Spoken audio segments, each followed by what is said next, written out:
एक दूर दुराज के सब्ज व शादाब जंगल में, जहां परिंदों की चहकार से सुबह होती और जगनुओं की रोशनी से रात जगमगाती थी, एक नहायत खूबसूरत और नेक दिल परी रहती थी जिसका नाम लोमी था।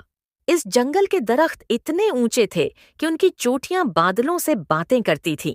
फूलों में से खुशबू की नहरें बहती थीं और हर पत्ते में कोई न कोई जादू छिपा था। लेकिन इस जंगल का सबसे बड़ा राज था खोया हुआ खजाना, जो सदियों से जमीन के नीचे छिपा था और सिर्फ उसी के सामने आ सकता था जो उसे दूसरों की भलाई के लिए चाहे। लोमी एक चमकती परों वाली नन्ही परी थी।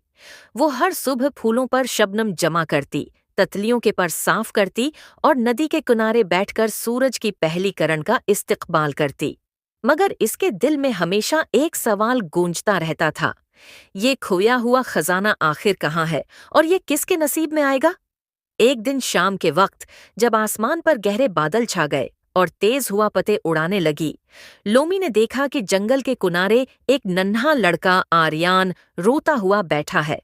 वो गांव से लकड़ियां लेने आया था, मगर रास्ता भटक गया था। लोमी उसके करीब उड़ती हुई आई और नरमी से बोली, छोटे दोस्त, तुम क्यों रो रहे हो? आर्यान ने आंखों से आंसू पूंछते हुए कहा, मैं रास्ता भूल गया हूँ और मेरा गांव भूख से परेशान है। खाने को कुछ नहीं मिलता। अगर मैं वापस न गया तो सब और परेशान हो जाएंगे। ये सुनकर लोमी का दिल पिघल गया। उसे याद आया कि खोया हुआ खजाना तभी जाहिर होगा जब कोई नेक मकसद के लिए उसकी तलाश करे। उसने फैसला कर लिया कि शायद आज वो वक्त आ गया है। आओ हम ये खजाना ढूंढें, लोमी ने कहा। लेकिन याद रखना, ये खजाना लालच के लिए नहीं, दूसरों की भलाई के लिए है। दोनों सफर पर निकल पड़े। रास्ते में बोलते दरख्तों ने पहेलियां दें, नदी की परी ने इम्तिहान लिया और रोशनी के जगनुओं ने उन्हें अंधेरे जंगल से गुजारा। हर मुश्किल के साथ आर्यान के कदम मजबूत होते गए और लोमी के परों की रोशनी तेज हो गई। बलाखिर वो जंगल के बीचों बीच पहुंचे, जहां एक कदीम दरख्त खड़ा था जिसकी जड़ों में सुनहरी रोशनी झलमलाती थी। दरख्त ने गहरी आवाज में कहा, ये खजाना उसी को मिलेगा जो उसे अपने लिए नहीं बल्कि दूसरों के लिए मांगे। आर्यान ने दोनों हाथ जोड़कर कहा, ऐ जादुई दरख्त, ये खजाना हमारे गांव के लिए चाहिए। वहां बच्चे भूखे हैं, बुजुर्ग कमजोर हो गए हैं।